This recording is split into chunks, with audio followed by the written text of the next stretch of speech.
ప్రభువైన యేసుక్రీస్తు నామమునకు మహిమ ఘనత ప్రభావములు చెల్లునుగాక. ఈరోజు వాగ్దానం వీక్షిస్తున్న మీ అందరికీ ప్రభువైన యేసుక్రీస్తు నామములో శుభాభివందనములు తెలియజేయుచున్నాను. ఈరోజు వాగ్దానం చదువుకుందాం రండి. యోహాను సువార్త 15వ అధ్యాయము 4వ వచనం. నా యందు నిలిచియుండుడి, మీ అందు నేను నిలిచియుందును. తీగ ద్రాక్షవల్లిలో నిలిచియుంటేనే గాని తనంతట తాను ఎలాగూ ఫలింపదో, అలాగే నా యందు నిలిచి ఉంటేనే కానీ మీరును ఫలింపరు. చదువుబడిన ఈ వాక్యమును దేవుడు దీవించి ఆశీర్వదించును గాక. నా యందు నిలిచి ఉండుడి అని ప్రభువైన యేసుక్రీస్తు సెలవిస్తున్నాడు. నా యందు నిలిచి ఉండుడి అని ఎవరితో చెప్తున్నాడు? దేవుని బిడ్డలమైన మనతో చెప్తున్నాడు. మీరు నా యందు నిలిచి ఉండుడి, అప్పుడు నేను మీ యందు నిలిచి ఉందును. తీగి ద్రాక్షవల్లిలో నిలిచి ఉంటేనే కానీ తనంతట తాను ఎలాగో ఫలింపదో, మీరు నా యందు నిలిచి ఉంటేనే కానీ అలాగే ఫలింపరు. కాబట్టి మీరు నా యందు నిలిచి ఉండుడి, అప్పుడు మీరు బహుగా ఫలిస్తారు అని ప్రభువైన యేసుక్రీస్తు మనకు బోధిస్తున్నాడు. మనం బహుగా ఫలించాలంటే ప్రభువైన యేసుక్రీస్తులో నిలిచి ఉండాలి. అప్పుడే మనం బహుగా ఫలిస్తాం. ఆయనకు వేరుగా ఉండి మనంతట మనమే ఫలించలేము. మనం ఫలించాలంటే మనం ఆయనలో నిలిచి ఉండాలి. ప్రభువైన యేసుక్రీస్తు ఈ విధంగా సెలవిస్తున్నాడు. నేను నిజమైన ద్రాక్షవల్లిని, నా తండ్రి వ్యవసాయకుడు అని ప్రభు సెలవిస్తున్నాడు. నిజమైన ద్రాక్షవల్లి ప్రభువైన యేసుక్రీస్తే అని మనం తెలుసుకోవాలి. అప్పుడే మనము ఆయన యందు నిలిచి ఉండగలము. ఆయన యందు నిలిచి ఉంటేనే కానీ మనం బహుగా ఫలించగలం. ఎవడు నా యందు నిలిచి ఉండునో, నేను ఎవని యందు నిలిచి ఉందునో వాడు బహుగా ఫలించును అని ప్రభువు సెలవిస్తున్నాడు. నాకు వేరుగా ఉండి మీరేమీ చేయలేరు. ఎవడైనను నా యందు నిలిచి ఉండని ఎడల వాడు తీగ వలె బయట పారవేయబడి ఎండిపోవును. అట్టి వాటిని మనుషులు పోగు చేసి అగ్నిలో పారవేతురు, అవి కాలిపోవును అని ప్రభువు సెలవిస్తున్నాడు. కాబట్టి తీగ ద్రాక్షవల్లిలో నిలిచి ఉంటేనే ఫలిస్తుంది. మనం ప్రభువైన యేసుక్రీస్తులో నిలిచి ఉంటేనే మనం ఫలింపగలం. మనం వేరుగా ఉండి మనం ఎప్పటికీ ఫలించలేము.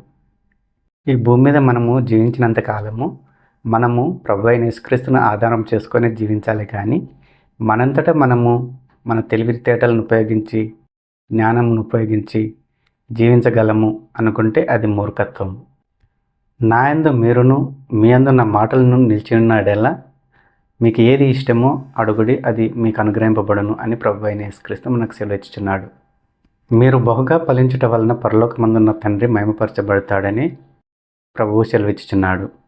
తండ్రి ఎలాగూ నన్ను ప్రేమించెనో నేను మిమ్మల్ని అలాగూ ప్రేమించుచున్నాను. నా ప్రేమ యందు మీరు నిలిచి ఉండుడి. నేను నా తండ్రి ఆజ్ఞలను గైకొని ప్రేమ యందు నిలిచి ఉన్నాను. అలాగే మీరు నా ఆజ్ఞలను గైకొని నా ప్రేమ యందు నిలిచి ఉండుడి అని ప్రభువైన యేసుక్రీస్తు సెలవిస్తున్నాడు. మీ యందు నా సంతోషం ఉండవలననియో, మీ సంతోషం పరిపూర్ణం కావాలననియో ఈ సంగతులన్నీ ప్రభువైన యేసుక్రీస్తు మనకు సెలవిస్తున్నాడు. కాబట్టి ప్రియమైన దేవుని బిడ్డలారా, మనము ప్రభు యందు నిలిచి ఉందాం. మనము బహుగా ఫలిద్దాం.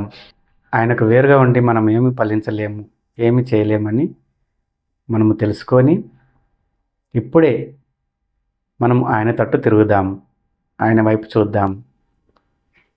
ఎవరైనా ఆయనకు వేరుగా ఉన్నట్లయితే, ఇంకా పాపంలోనే జీవిస్తున్నట్లయితే ఈరోజే ఆయన తట్టు తిరిగి ఆయనతో సహవాసము కలిగి జీవించుటకు మనము మన పాపములను ఒప్పుకొనిన ఎడల ఆయన నమ్మదగిన వాడును నీతిమంతుడును గనుక సమస్త దుర్నీతి నుండి మనల్ని పవిత్రంగా చేయను.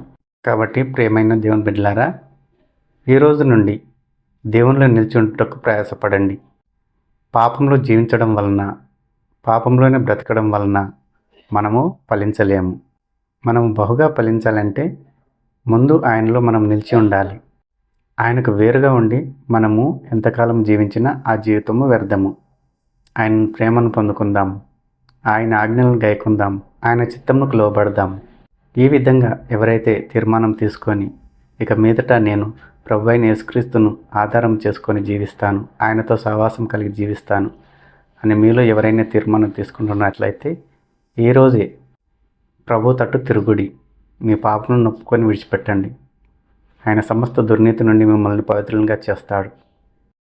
ఆయన బిడ్డలుగా అంగీకరిస్తాడు. ఆయన హక్కున చేర్చుకుంటాడు. ఆయనలో మీరు నిలిచి ఉంటేనే మీరు బహుగా ఫలించగలరు. మనం బహుగా ఫలించడం వలన పరలోకమందున్న తండ్రి మహిమపరచబడతాడని ప్రభువైన యేసుక్రీస్తు సెలవిచ్చుచున్నాడు.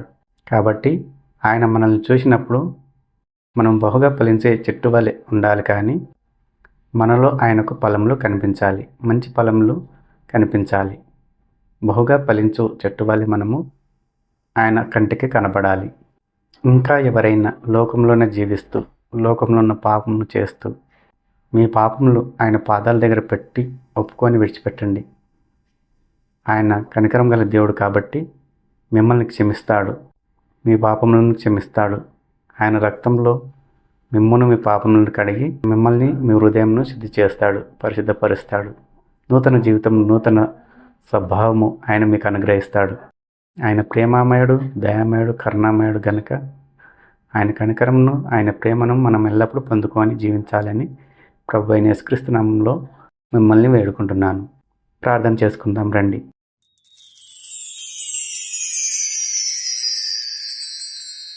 పరలోకమందున మా తండ్రి యేసయ్య, నీ ఘనమైన నామముకు, నీ బంగారు పాదాలకు వందనాలు, స్తుతులు, స్తోత్రములు చెల్లించుకుంటున్నాము తండ్రి. అవును తండ్రి, ఈరోజు ఈ వాగ్దానం ద్వారా మీరు మాతో మాట్లాడినందుకై నీకు వందనాలు నాయన. యేసయ్య, మేము నీలో నిలిచి ఉంటేనే కానీ మేము ఫలింపలేము తండ్రి. తీగ ద్రాక్ష వల్ల నిలిచి ఉంటేనే కానీ తనంతట తాను ఎలాగో ఫలింపదో, మేము నీలో నిలిచి ఉంటేనే కానీ అలాగే ఫలింపలేము తండ్రి.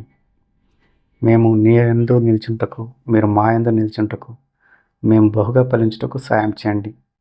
నీ ఆజ్ఞలను, నీ కట్టడాలను అనుసరించి మేము జీవించుటకు సాయం చేయండి.